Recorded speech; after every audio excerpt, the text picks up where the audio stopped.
Hi friends, welcome back to our channel. ഇന്ന് നമ്മൾ നോക്കുന്നത് 5th സ്റ്റാൻഡേർഡിലെ മാത്സ് സെക്കൻഡ് ടൈം എക്സാമിൻ്റെ ഒരു മോഡൽ ക്വസ്റ്റ്യൻ പേപ്പറാണ്. ഓക്കെ, നമുക്ക് പ്രവർത്തനം 1 നോക്കാം. 5 സെൻറ്റിമീറ്റർ നീളവും 3 സെൻറ്റിമീറ്റർ ഉയരവുമുള്ള ഒരു ചതുരം വരയ്ക്കുക എന്നാണ് പറഞ്ഞിട്ടുള്ളത്. അപ്പോൾ എത്രയാണ്? 5 സെൻറ്റിമീറ്റർ നീളം, 3 സെൻറ്റിമീറ്റർ ഉയരം. അപ്പോൾ ഇതേപോലെ ഒരു ചിത്രമായിരിക്കും നിങ്ങൾക്ക് ലഭിക്കുക. ഓക്കെ, ദെൻ 4 സെൻറ്റിമീറ്റർ ആരമുള്ള ഒരു വൃത്തം വരയ്ക്കുക. 4 സെൻറ്റിമീറ്ററാണ്, ശ്രദ്ധിക്കണം, 4 സെൻറ്റിമീറ്റർ. ഓക്കെ, അപ്പോൾ ഇതുപോലൊരു ചിത്രം നിങ്ങൾക്ക് കിട്ടിയിട്ടുണ്ടാകുമല്ലോ. ഓക്കെ, നെക്സ്റ്റ് ക്വസ്റ്റ്യൻ നോക്കാം. ഒരു വൃത്തത്തിൽ അനങ്ങാതെ നടുക്ക് നിൽക്കുന്ന ബിന്ദുവിൻ്റെ പേരെന്താ? അപ്പോൾ അതായത് നോക്കൂ, ഈ നടുക്കിൽ നിൽക്കുന്ന ഈ ബിന്ദുവില്ല, അതിൻ്റെ പേരെന്താണെന്നാണ് ചോദിച്ചിട്ടുള്ളത്. ആരം, വട്ടം, കേന്ദ്രം, വ്യാസം. ഏതായിരിക്കും? അതെ, കേന്ദ്രമാണല്ലേ. ഓക്കെ, നമുക്ക് പ്രവർത്തനം 2 നോക്കാം. ഒരുപോലെയുള്ള കുറേ ദോശകൾ ഓരോന്നിനെയും 4 സമഭാഗങ്ങളായിട്ട് മുറിച്ചു. അപ്പോൾ ഒരുപോലെയുള്ള കുറേ ദോശകൾ ഉണ്ടായതിനെ എന്ത് ചെയ്യാണ്? ഓരോന്നിനെയും 4 സമഭാഗങ്ങളായിട്ട് മുറിക്കുകയാണ്. മനു അതിൽ നിന്ന് 3 കഷ്ണം എടുത്തു. ദോശയുടെ എത്ര ഭാഗമാണ് മനു എടുത്തത്? അപ്പോൾ 4-ൽ 3 കഷ്ണം ആരെടുക്കുകയാണ്? യെസ്, മനു അല്ലേ. അപ്പോൾ ഇതിൽ എത്ര ഭാഗമാണ് മനു എടുത്തിട്ടുണ്ടാവുക? യെസ്, ഇതായി 3/4 ഭാഗം, അതായത് 4-ൽ 3 ഭാഗമല്ലേ. അപ്പോൾ എങ്ങനെയാണ് എഴുതേണ്ടത്? 3/4 ഭാഗം. ഓക്കെ, നെക്സ്റ്റ് ക്വസ്റ്റ്യൻ നോക്കാം. മിനി എടുത്ത കഷ്ണങ്ങൾ ചേർത്ത് വെച്ചപ്പോൾ 2 ദോശ മുഴുവനായും കിട്ടി. എത്ര കഷ്ണങ്ങളാണ് മിനി എടുത്തിട്ടുണ്ടാവുക? എന്താണ് മിനി എടുത്ത കഷ്ണങ്ങൾ? അപ്പോൾ ചേർത്ത് വെച്ചപ്പോൾ 2 ദോശയാണ് പറഞ്ഞിട്ടുള്ളത്. ഓക്കെ, അപ്പോൾ 2 ദോശ മുഴുവനായും കിട്ടി. എത്ര കഷ്ണങ്ങളാവും മിനി എടുത്തിട്ടുണ്ടാവുക? യെസ്, എത്ര 1/4 ചേർന്നാൽ 2 ആകുമെന്ന് കണ്ടെത്തിയാൽ മതിയല്ലേ.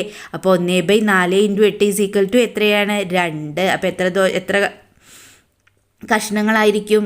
അതെ, 8 കഷ്ണങ്ങളായിരിക്കും അല്ലേ. എത്ര കഷ്ണങ്ങളാണ്? 8 കഷ്ണങ്ങൾ. ഓക്കെ, നെക്സ്റ്റ് ക്വസ്റ്റ്യൻ നോക്കാം. സനുവിന് കിട്ടിയ കഷ്ണങ്ങൾ ചേർത്ത് വെച്ചപ്പോൾ 2/4 ദോശയുണ്ടല്ലേ. സനു എത്ര കഷ്ണങ്ങളാണ് എടുത്തത്? എത്ര കഷ്ണങ്ങളായിരിക്കും എടുത്തിട്ടുണ്ടാവുക? എത്ര 1/4 ചേർന്നാൽ 2 1/4 ആകുമെന്ന് നമ്മൾ കണ്ടെത്തിയാൽ മതി. അപ്പോൾ എത്രയാണ്? 1/4 × 9. എത്രയാണ് നമുക്ക് ആൻസർ കിട്ടുന്നത്? 2 1/4. അപ്പോൾ എത്ര കഷ്ണങ്ങളായിരിക്കും? 9 കഷ്ണങ്ങളാണല്ലേ. എത്ര കഷ്ണങ്ങളാണ്? 9 കഷ്ണങ്ങൾ. നെക്സ്റ്റ് നോക്കാം. 3 മീറ്റർ നീളമുള്ള ഒരു ചരട് 5 പേർ തുല്യമായിട്ട് മുറിച്ചെടുക്കുന്നു. ഒരാൾക്ക് എത്ര മീറ്റർ ചരട് കിട്ടും? അതായത് 3 മീറ്റർ നീളമുള്ള ഒരു ചരട് 5 പേരല്ലേ. അപ്പോൾ എത്രയായിരിക്കും കിട്ടുക? അതെ, 3-നെ 5 കൊണ്ട് ഹരിക്കുക അല്ലേ. അതായത് 3/5. 5-ൽ 3 ഭാഗമല്ലേ, അതായത് 3/5. ഓക്കെ, നെക്സ്റ്റ് നോക്കാം നമുക്ക്. പ്രവർത്തനം 3. ഒരു ക്ലോക്കിൻ്റെ ചിത്രം വരച്ച് 2:15 അല്ലേ, 2 1/4 മണി അടയാളപ്പെടുത്തുക എന്നാണ് പറഞ്ഞിട്ടുള്ളത്. അപ്പോൾ നിങ്ങൾക്ക് എന്ത് ചെയ്യാം? യെസ്, ഇതുപോലെ ചിത്രം വരച്ച് അടയാളപ്പെടുത്താവുന്നതാണ്. 2:15 അല്ലേ. യെസ്, ഇതുപോലെ വരച്ച് അടയാളപ്പെടുത്തുക. ഓക്കെ, നെക്സ്റ്റ് നോക്കൂ. ഒരാളുടെ ഓഫീസ് പ്രവൃത്തി സമയം 10 AM മുതൽ 5 PM വരെയാണ്. ദെൻ 11:30 AM മുതൽ 1 PM വരെ ഓഫീസ് ആവശ്യത്തിനായി അയാൾ പുറത്തു പോയി. അയാൾ ഓഫീസിലുണ്ടായിരുന്ന സമയം എത്രയെന്നാണ് ചോദിച്ചിട്ടുള്ളത്. അപ്പോൾ എന്തൊക്കെയാണ്? ഒരാളുടെ ഓഫീസിലെ പ്രവൃത്തി സമയം എന്ന് പറയുന്നത് എത്രയാണ്? 10 AM മുതൽ 5 PM വരെയാണ്. അപ്പോൾ അദ്ദേഹം എന്ത് ചെയ്യാണ്? 11:30 മുതൽ 1 PM വരെ ഓഫീസ് ആവശ്യത്തിനായിട്ട് അയാൾ പുറത്തു പോയി. അപ്പോൾ ഇനി നമ്മൾ കണ്ടെത്തേണ്ടത് എന്താണ്? അയാൾ ഓഫീസിലുണ്ടായിരുന്ന സമയമാണല്ലേ. അത് നമുക്ക് എങ്ങനെ കണ്ടെത്താം? യെസ്, 10 AM മുതൽ 5 PM വരെ എന്ന് പറയുമ്പോൾ നമുക്ക് ആകെ മനസ്സിലായി 7 മണിക്കൂറാണ്. അപ്പോൾ ഈ 7 മണിക്കൂറിൽ 11:30 AM മുതൽ 1 PM വരെ അദ്ദേഹം അവിടെ ഉണ്ടായിരുന്നില്ല അല്ലേ. അപ്പോൾ അത് എത്ര മണിക്കൂറാവും? 11:30 AM മുതൽ 1 PM വരെ എന്ന് പറയുമ്പോൾ അത് 1.5 മണിക്കൂർ. അപ്പോൾ നമുക്ക് എന്ത് ചെയ്യാം? ഓഫീസിലുണ്ടായിരുന്ന സമയം കണ്ടെത്താമല്ലോ. യെസ്, 7 - 1 1/2 എത്രയായിരിക്കും? അതെ, 5.5 മണിക്കൂർ അല്ലേ. 5 1/2 മണിക്കൂർ. ഓക്കെ, നെക്സ്റ്റ് ക്വസ്റ്റ്യൻ നോക്കാം.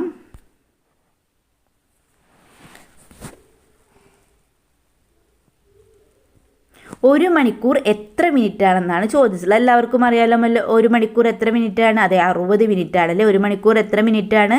60 മിനിറ്റ്. ഓക്കെ, നെക്സ്റ്റ് നമുക്ക് പ്രവർത്തനം 4 നോക്കാം.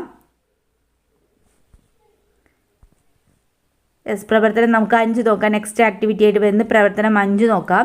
27 കിലോഗ്രാം പഞ്ചസാര 6 പേർക്ക് തുല്യമായി വിധിച്ചാൽ ഓരോരുത്തർക്കും എത്ര കിലോഗ്രാം വീതം പഞ്ചസാര കിട്ടും നോക്കുക.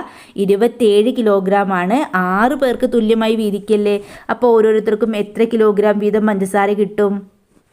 അതായത് ഓരോരുത്തർക്കും കിട്ടുന്ന പഞ്ചസാരയുടെ അളവ് കാണാൻ നമ്മൾ എന്ത് ചെയ്താൽ മതി? യെസ്, 27/6. നമുക്ക് എത്രയാണ് ആൻസർ കിട്ടുന്നത്?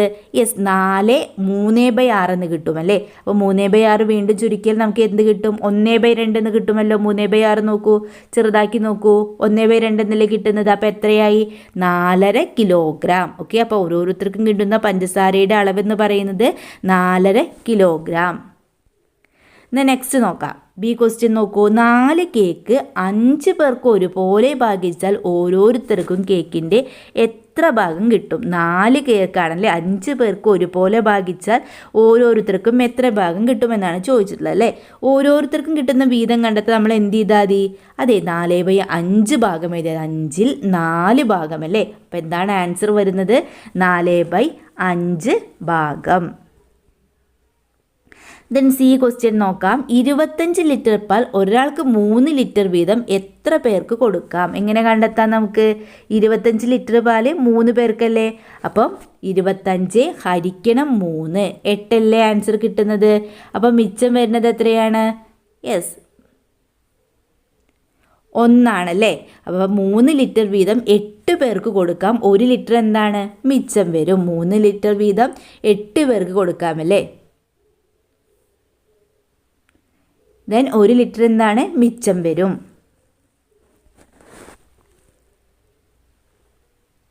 നമുക്കറിയാം 8 3 24 നോക്കൂ. 8 3 24. അപ്പോൾ 25-ന് 1 അവിടെ ബാക്കി വരുന്നുണ്ടല്ലേ, മിച്ചം 1 വരുന്നുണ്ട്. അപ്പോൾ 3 ലിറ്റർ വീതം എത്ര പേർക്ക് കൊടുക്കാം എന്നല്ലേ ചോദിച്ചിട്ടുള്ളത്. അപ്പോൾ 3 ലിറ്റർ വീതം 8 പേർക്ക് കൊടുക്കാം, 1 ലിറ്റർ മിച്ചം വരും. ഓക്കെ, ദ നെക്സ്റ്റ് ക്വസ്റ്റ്യൻ നോക്കാം.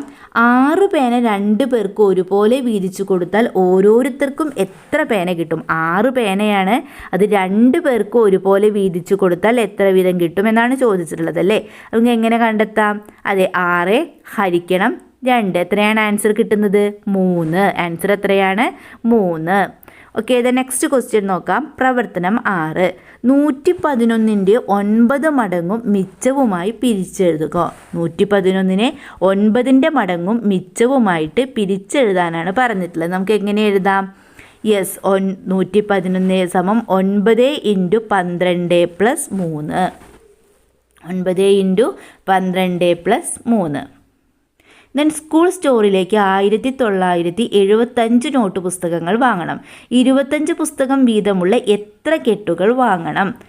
1975 നോട്ട് പുസ്തകങ്ങളാണല്ലേ. അപ്പോൾ എങ്ങനെയായിരിക്കും? കെട്ടുകളുടെ എണ്ണം നമുക്ക് കണ്ടെത്താമല്ലോ. 1975 ഹരിക്കണം 25. എത്രയാണ് ആൻസർ കിട്ടുന്നത്? അതെ, 79 ആണ്. 1975 ഹരിക്കണം 25. അപ്പോൾ കെട്ടുകളുടെ എണ്ണം കിട്ടിയല്ലോ, 79. നെക്സ്റ്റ് ക്വസ്റ്റ്യൻ നോക്കൂ. ഒരേ വിലയുള്ള 7 പേനയ്ക്ക് 105 രൂപ. ഒരു പേനയുടെ വില എത്രയാണെന്നല്ലേ ചോദിച്ചിട്ടുള്ളത്. ഒരേ വിലയുള്ള 7 പേനയ്ക്ക് എത്രയാണ്? 105 രൂപ. അപ്പോൾ ഒരു പേനയുടെ വില എത്രയാണ്?